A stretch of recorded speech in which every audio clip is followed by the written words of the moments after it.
You know,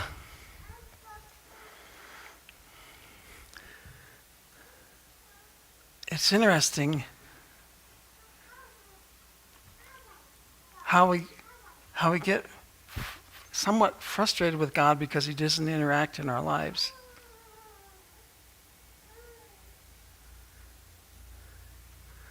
Because we're so distracted. And so we're always in trouble. I mean, I think we're always all in a storm. But yet, there's a place in a closeness with him where he envelops you all the time. And all of a sudden, you carry the keys to the kingdom.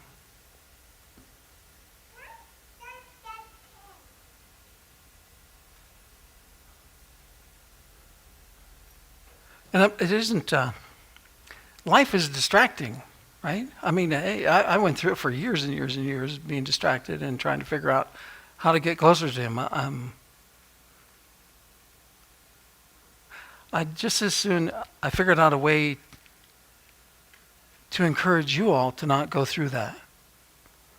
Because it's frustrating.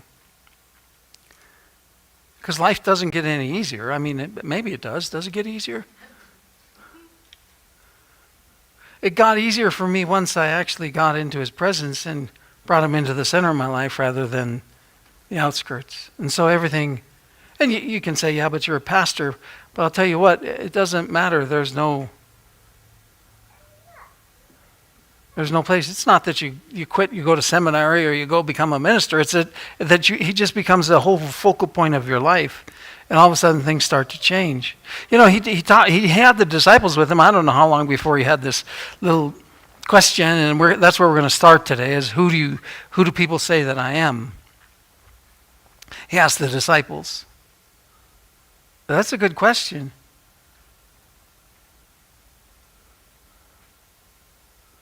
Who is he to you?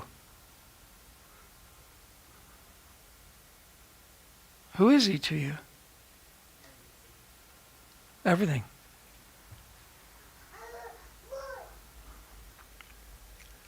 It starts out in Matthew 16,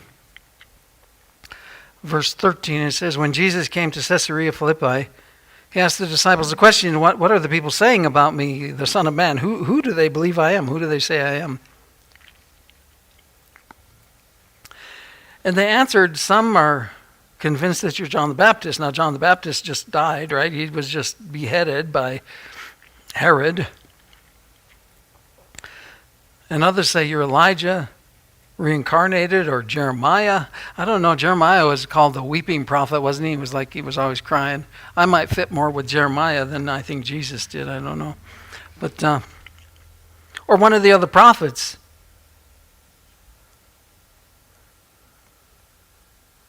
And so when he doesn't become the focal point of our life or the center of our life, then we have a distorted view of who Jesus is. Sorry, I don't want to mess you up. But yeah, I do want to mess you up. Because it's important. It's important because he's preparing us, and we're on a path for his purpose, not for my purpose or your purpose.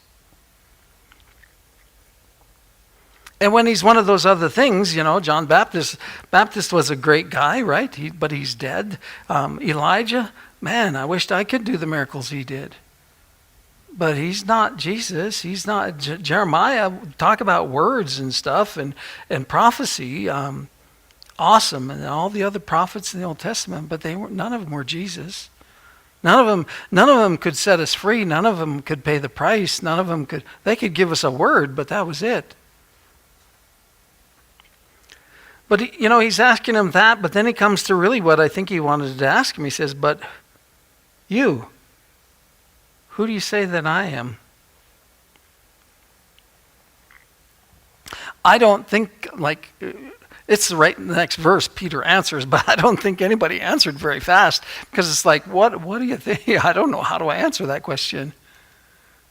And we all have, you're my Savior and Lord, but without depth in those things, I'm sorry, you ain't got it. You don't understand.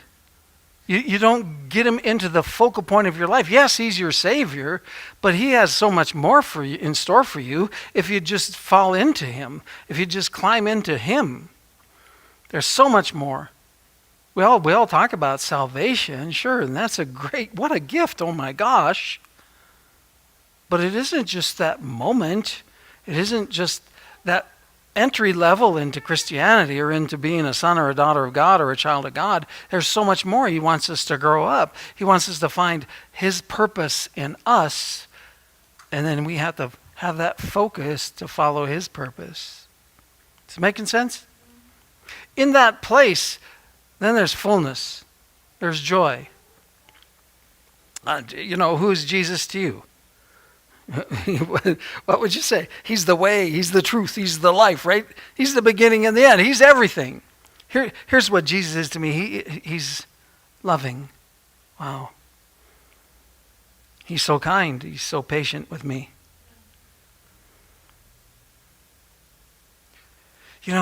Even when I struggle with my walk with him, he's so good. Full of goodness.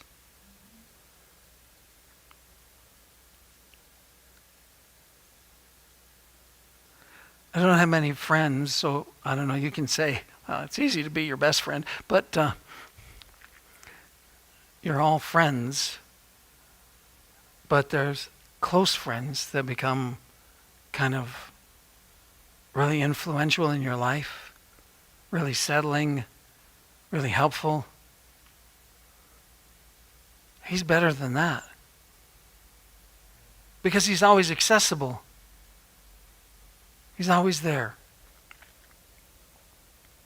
He's gentle and always available.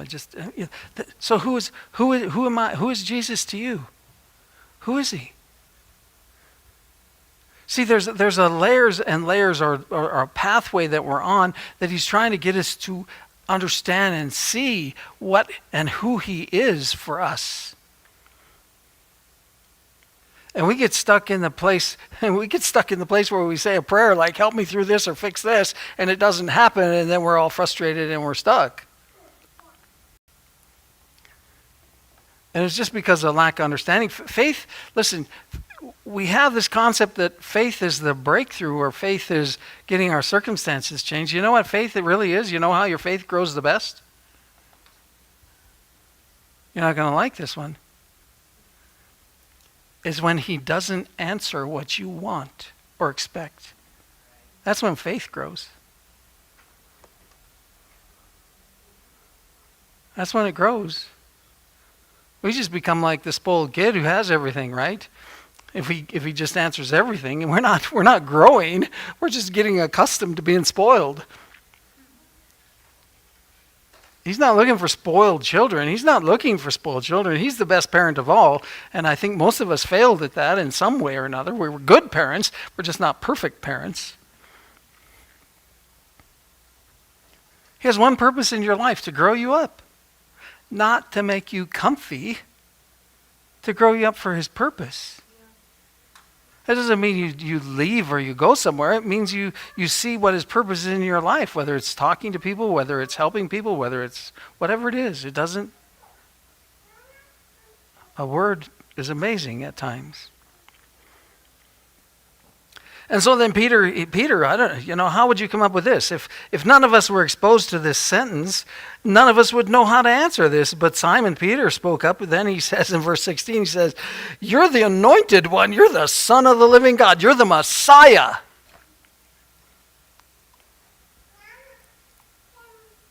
He didn't even know what he was saying. He just knew what he heard from God at the moment.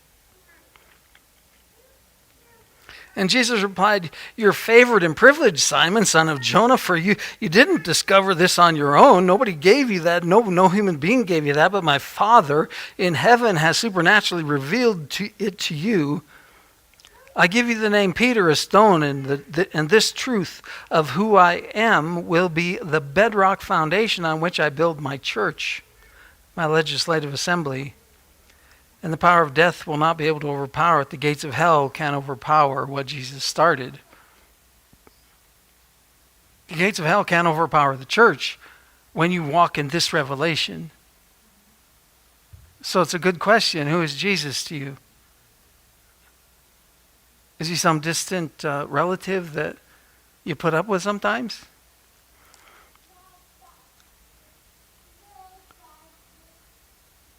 Is he just a friend that doesn't necessarily really shape us and mold us? What is Jesus to you? Here's the deal. If we stop at some level on who Jesus is for us, that's where our maturity stops too. Because we're not willing to go any higher because we're just stuck at who Jesus is for us.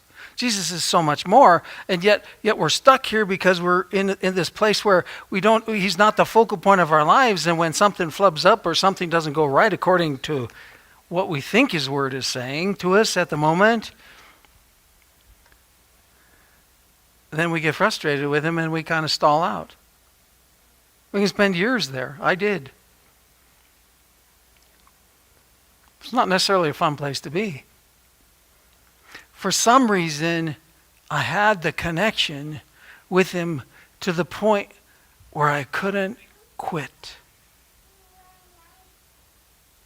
I was mad at him most of the time for the first 10, 15 years. I was mad. I was frustrated because, nothing in Scripture seemed to be going right in my life. It was just like, man, oh man, if it says this, how come it's not working? And so I was walking around in a place where I didn't understand who the Son of Man was, who Jesus was, and what it meant for me.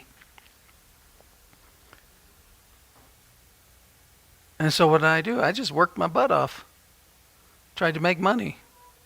Because I thought, man, he's going to prosper me if I just work harder. And I didn't work either. It did to some extent. We weren't broke.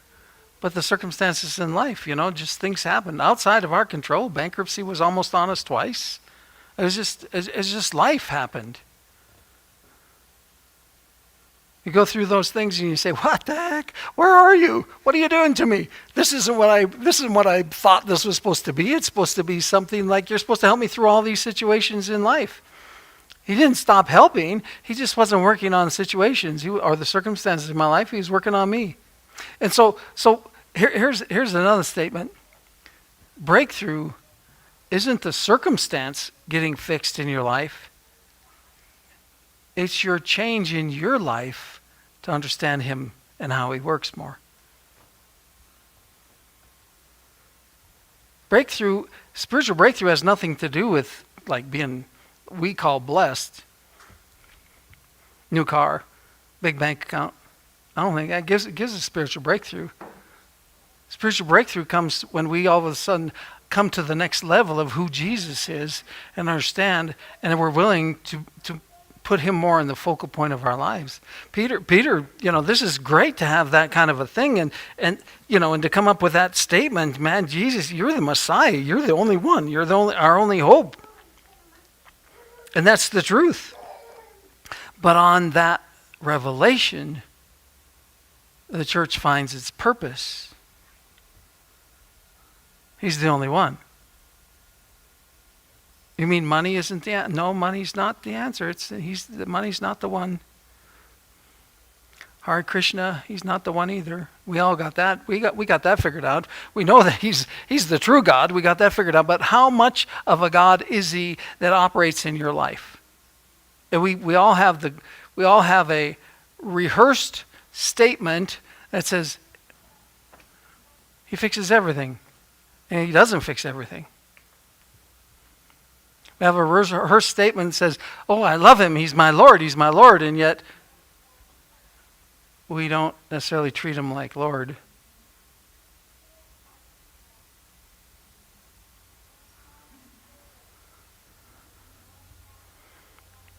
Because we have our own process and plans, and most of the time they usurp God's plans in our lives.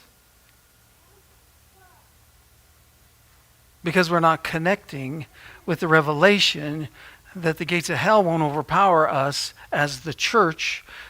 And it doesn't matter whether we have 40 people with us or 2. It doesn't dethrone him. What it does is make me think from a different perspective that I'm not succeeding or I can't succeed. The reality is you can succeed in Jesus, it doesn't matter, but you have to have him as your focal point. And then he says to Peter, you know, and the other 10 or 11 are looking at Peter and said, man, oh man, what? Wished I'd have thought of that. I'll give you the keys of heaven's kingdom realm to forbid on earth that which is forbidden in heaven. How do you know what's forbidden in heaven? You think it's the Ten Commandments? I don't think it's the Ten Commandments in heaven.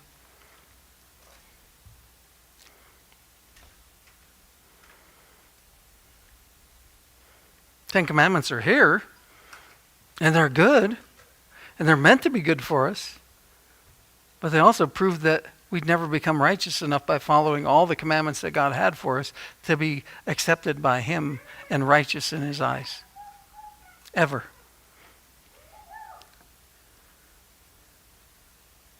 So now how do we work through this? Now who is Jesus to us? Because we've all gone through that thinking that was how we did Christianity. That's how we did religion. That's if I just was good enough, I'm okay, right?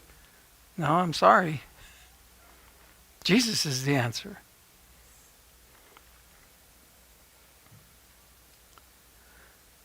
So that which is forbidden in heaven will be forbidden on earth because you have the keys, the authority.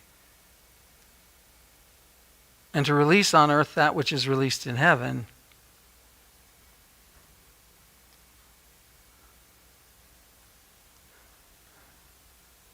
So what do we do with authority? You know, if you had the key to a safety deposit box, and there was everything you needed for life in that safety deposit box, for every circumstance in your life, would you ever use the key?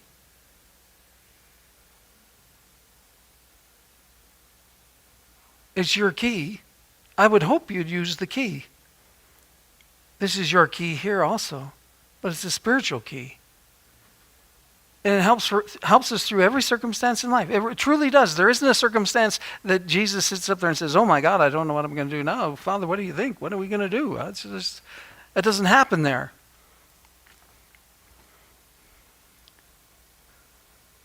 It doesn't happen in the spiritual realm. But until we come to this place where we start to follow his plan for our life, we're walking away. Listen, if I'm not following his plan, guess whose plan I'm following? Mine.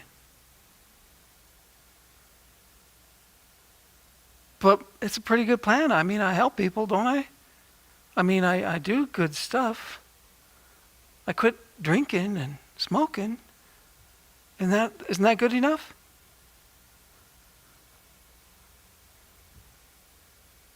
I don't say as many bad words. So I'm getting better. I mean, isn't that good enough?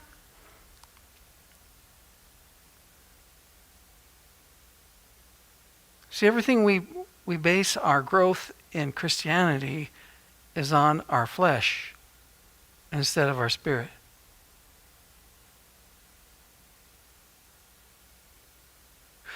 Do you think he still wants me to understand the depth of his love even though I mess up all the time? I think he wants me to understand that love even more then. Because it starts to pull me through the challenges that I have in life. Or his kindness or his goodness. You think he withholds his goodness because I said a bad word? Because I cut somebody off on the road? Or I don't flip people off anymore. So, I did win some battles.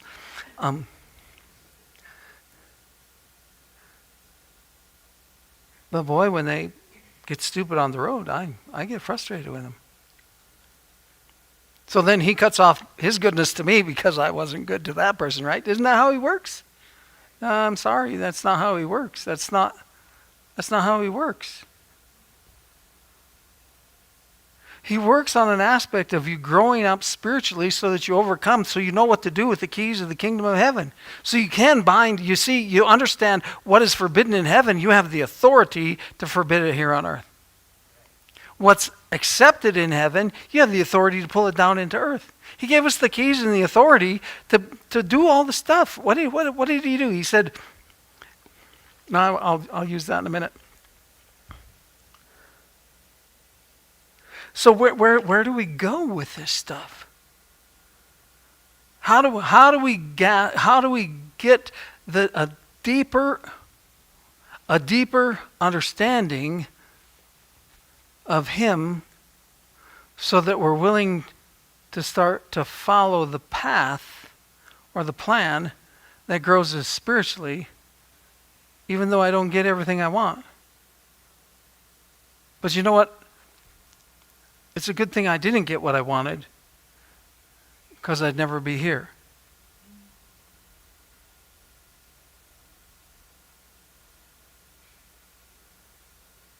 I'd never be here. I was listening to a tape this week. It talked about the crawl space. It talked about a guy being in the crawl space when tough times come in your life, and it's like, man, what, you feel all alone, and you like can't hear from God, and all this stuff is going on. And our oldest child fell in love with a guy that was not good. I shouldn't probably even talk about this because we're online. And the relationship was tough. I mean, she actually pulled away from us for the first time in her life. And I tried as hard as I could to talk to her, but she was in love. And you guys all know when you're in love, you're stupid. Especially at the first.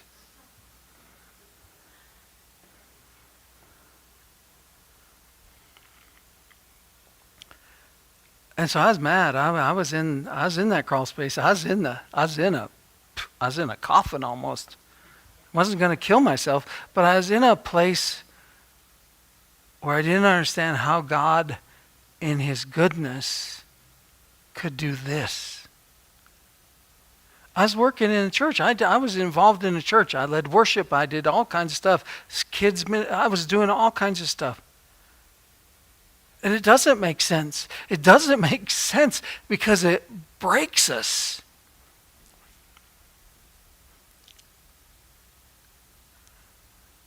And yet in that, I understood enough, or I had enough of a tie to him to understand that he still loves me, that he still will work it through. But boy, it was so painful. It was just so horrible. What a horrible time to go through. And to watch that happen to somebody I love.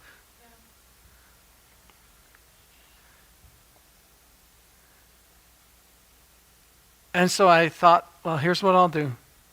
I don't want to completely walk away.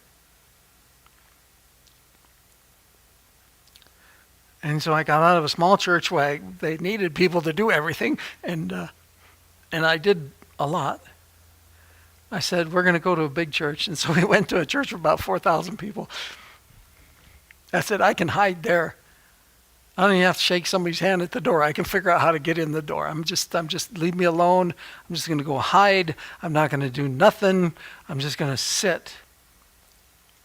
Just going to sit. I'm frustrated. I'm mad. I'm broken. I'm hurt. Devastated.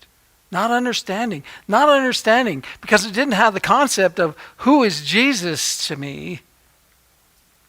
My concept was that, okay, you're going to fix all my problems. You're going to take care of my kids. You're going to make sure they all marry the right people and their life is just happy and never a struggle. I didn't want my kids to have the struggles we had. Just normal stuff. Well, I hid for a little while. It worked. But you know what? The big churches, they just have as many needs for helpers as the little churches. And so I found my healing in ministry again. not as a leader, just in ministry, just serving him, just singing to him.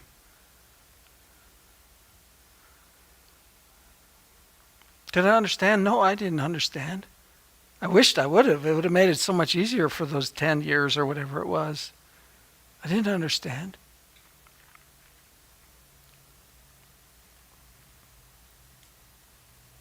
But I understand now. Because it's a process of teaching me that I'm not in control. He is. Not that he caused the circumstance to happen. The world caused the circumstance. That just happens. Mistakes happen and wrong choices. We all have them. He didn't push her into that. She just got caught in the wrong choices. I don't have control from that. I wanted control from that. I tried my best to make myself have control, but it didn't work either. I was trying to figure out who he was in that thing, and yet he's still Lord. And yet he becomes stronger in my life through the challenge. Knowing that there's things and purposes in my life that were beyond what I was capable of doing. Because it was his purpose that he wanted me to see, not my purpose. My purpose was that everybody would be in Disneyland that was in my family. Right? It'd be the Hallmark Channel in their life. Isn't that what it's supposed to be? That's what we all want. But the reality is it can't have it.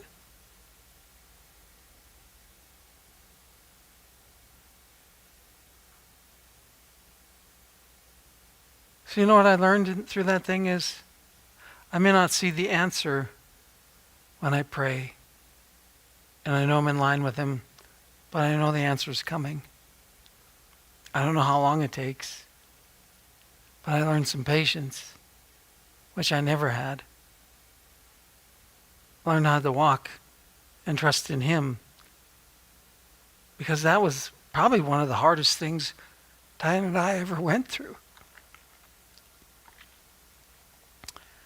And out of that, how does that build trust? Because it wasn't what we wanted. But it built our relationship closer to him. And that's what he wanted.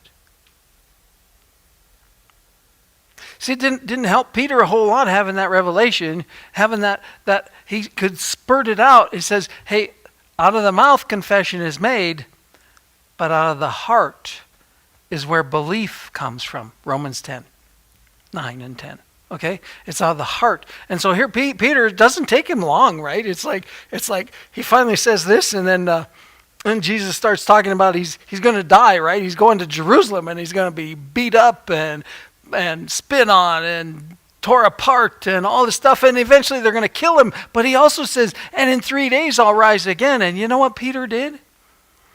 He said, not so, Lord. You can't do that. That's not according to my agenda. He took Jesus aside and he said, Jesus, that can't be your plan. That cannot happen.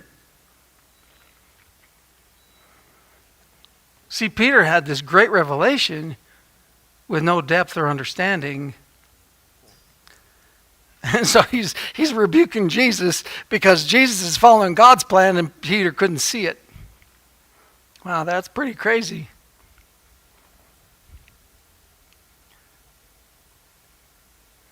And Jesus turns around to him and he says, get behind me, you adversary. You're not helping. And called him Satan. Or at least that's what the Bible says. And it just means he's his adversary. Because you're looking, here's what he said. You're looking at all the natural stuff and you don't see what's happening spiritually. You're no good to me. Wow.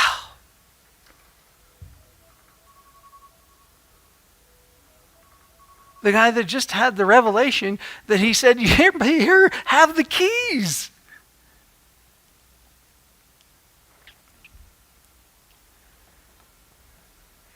You see, the path we're on, it isn't that we get everything we ask for. It's that we grow in trust and faith in his plan in our life. We don't, here, watch. Here's what I did. This was my plan. This was my plan on how to do life. You know what I did? I said, God, make my plan come to pass. Make my plan successful. It wasn't so successful.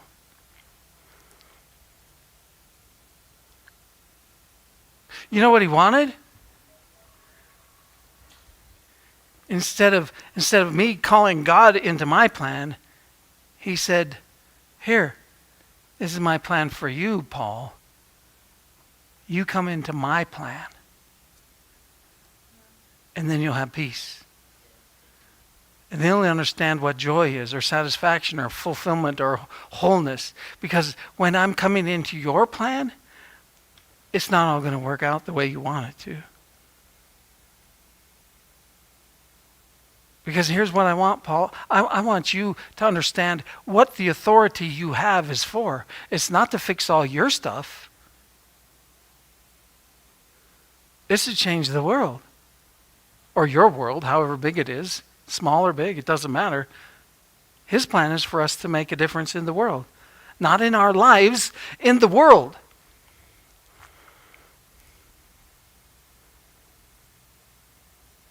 You think? That's okay? Jason, nobody's left yet. I'm impressed. That's good.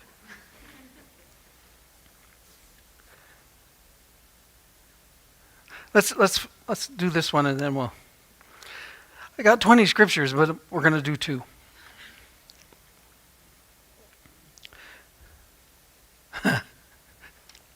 Jesus said, he's praying. This is John 17:15 is where we're going to start. It says, I don't ask you to take them out of the world so that they have a piece of cake and everything goes good for them. He says, but that you keep them and protect them from the evil one. That's just so we don't get distracted, deceived by the enemy. Okay? Protect us from that deception of the enemy because, hey, it's not going to help in our walk with him. They're not of the world. Oh, just a minute. How can that be? I'm flesh and blood and I'm living here in the world, but Jesus is telling me I'm not of the world. Just as I'm not of the world. Jesus said, just the same way I'm not of the world, Father, they're not of the world. Now, how does that work?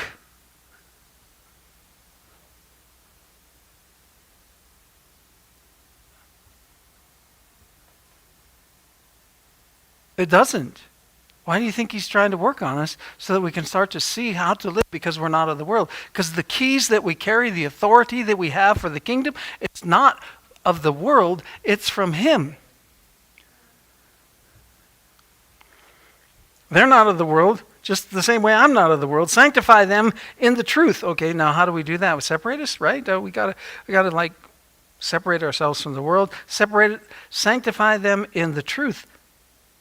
Set them apart for your purpose and make them holy. Your word is truth. So how do you become sanctified? How do you become holy? Pray more. It might work. I don't know. Didn't work for me. I better catch this.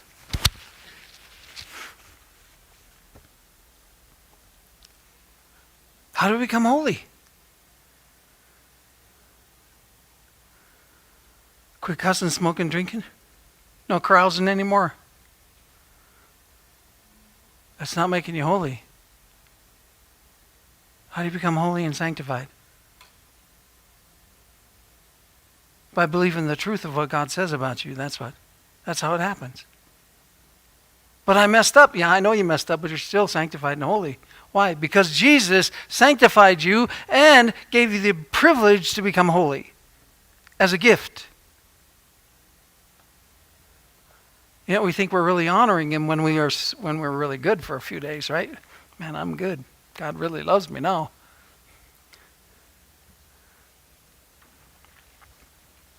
Sanctify them in the truth and set them apart for your purpose. Oh, your purpose, yeah, I went on that already. Make them holy. Your word is truth. Just as you commissioned and sent me into the world, I have also commissioned and sent them, believers, into the world.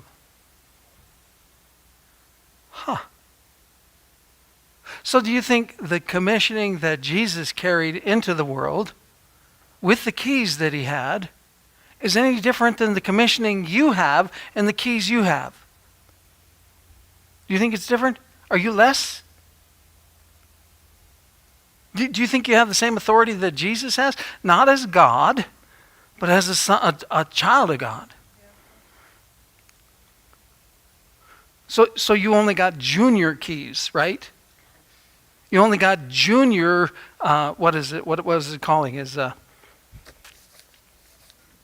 just got a smaller part of it, right? What is commissioning? Your commissioning wasn't as big as Jesus, right? You didn't get the power like Jesus had because we don't have as big a commission. The same commission no. You think? You see, when we look in the natural, we're always looking from a place of limit. Because in the world, there's always limit, isn't there? I only got so much money in my bank account. I only got so much strength. And now that I'm like getting older, I don't have as near as much strength. So I even have more limits. What do you think? Do you think the same? If he says this, where was that? Right here. Just as God commissioned me and sent me into the world, this is Jesus, I also have commissioned and sent them into the world. Same commission? You sure? Are you sure? When's the last time you fed 5,000 people? I'm being facetious, but here's the deal. The same commission that was with Jesus is on you. What do you do with it?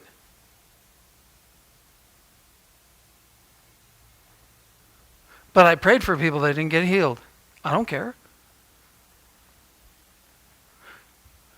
We read about, y'all know Caitlin Clark? Y'all heard about Caitlin Clark? At least if you know girls WNBA. That's just this crazy, amazing shot. And it's just, she misses. She doesn't make them all.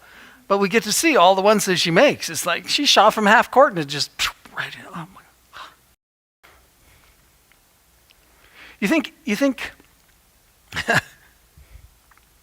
why didn't Jesus mess up? Why is it that everybody that Jesus touched got what he was supposed to get?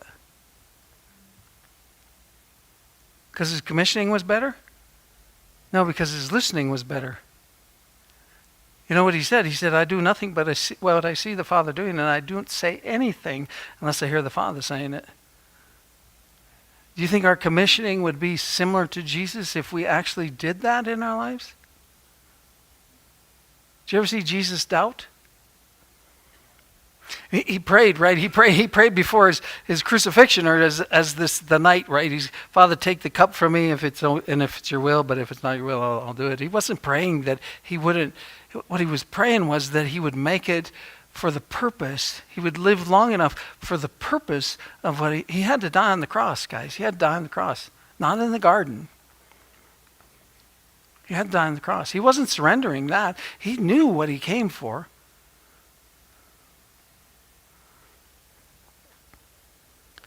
Just as you commissioned and sent me, Father, into the world, I also have commissioned and sent them into the world as believers. What was Jesus commissioning? It was Luke 8, right? It's Lord, to bring hope.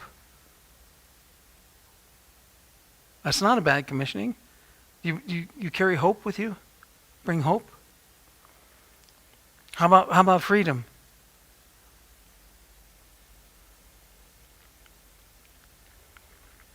How about bringing spiritual insight?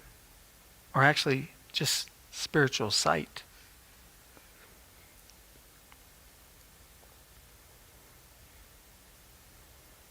How about if we set the prisoners free? Whether that's healing or whether that's demonic or whether that's... Same commission. Is it not?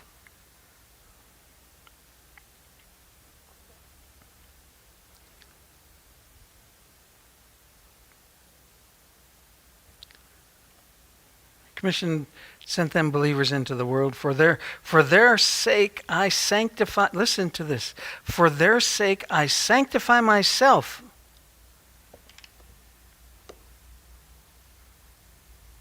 For your sake, Jesus sanctified himself. Why? Because he knew you weren't capable. For their sake, I sanctify myself to do your will, so that they also may be sanctified and set apart, dedicated, and made holy in your truth. The truth is that Jesus did it for you. He sanctified you. He made you holy.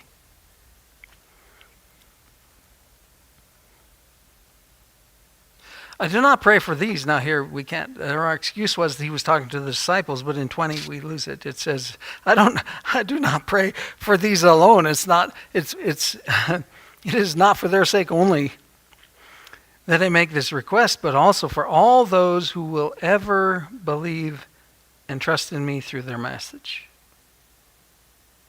So that would kind of incorporate us into this deal. That they all may be, oh my God, now how do we go that? We talked about this a little bit on Thursday night. That they all be one.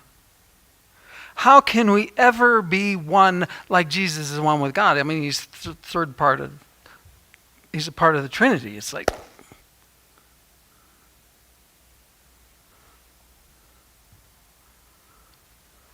this is his prayer. I think he had the power to, if he didn't do anything what he saw the Father doing or heard the Father saying, I think this is probably something we could stand on if we can believe it and understand who Jesus is.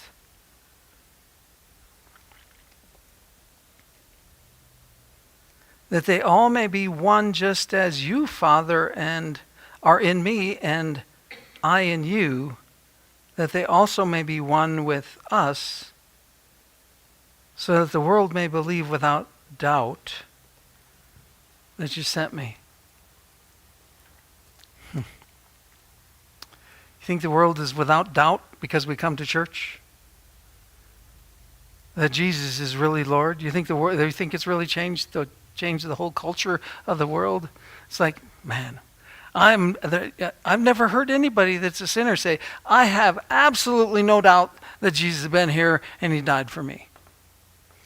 I mean, I've heard them say that after they get saved and start to walk with him. They have no concept of it. What's our commission for then?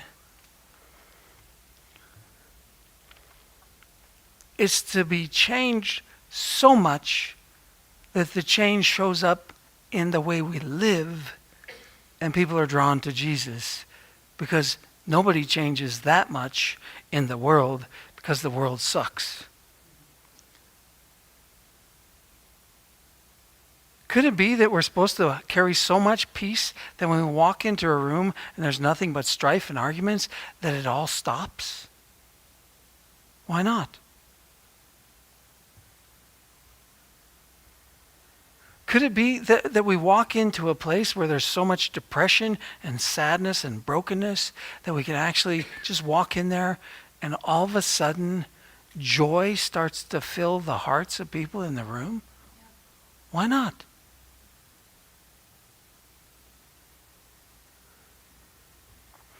Could it be that we could get to the place where in our anxiousness for the next thing to happen or whatever, could it ever be that we focus on him and we find patience? But it's not working according to my plan. Who cares?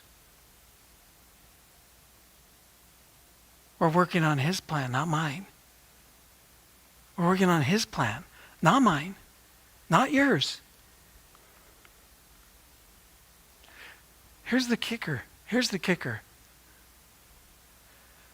You will never walk in as much peace or as much blessing in your own plan as you will in his. And my life is proof of it.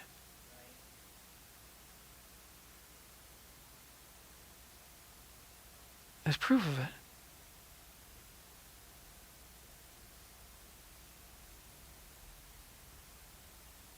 the Jesus I know.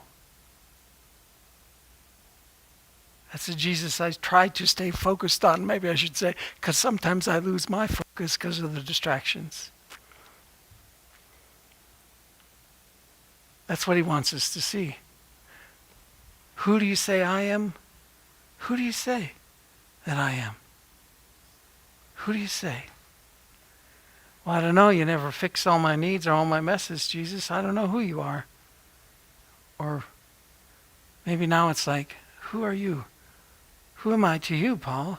It's like, you're the guy that took me through everything. You're the guy that I can look at back at all the garbage and crap in my life that I had to walk through and still say, you never made a mistake in anything you did in my life. Why? How can I say that? Because all the stuff the world has for me that is branded as success doesn't even come close to the stuff that Jesus has that brings me into life. He's just trying to show us and get us into a place where we walk in life. Walk in life. Does that make sense? That's all I got. It's enough. I have more, but we'll stop there. He's good. He's that good. He's that good.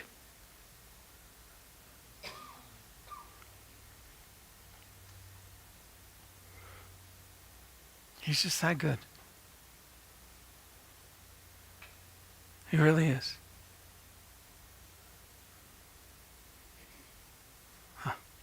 Father, we thank you so much. Thank you for what you're doing in our lives. Thank you for the crew that showed up today. That's so awesome. Thank you for listening ears. Help us to see it. Help us that it would penetrate into our hearts and we move closer. Not just closer in faith, but closer in understanding and trust in you, in your goodness, in your kindness, in your plan. We ask that we just walk in this place of peace and continue to work through us or on us or in us to get us to that place.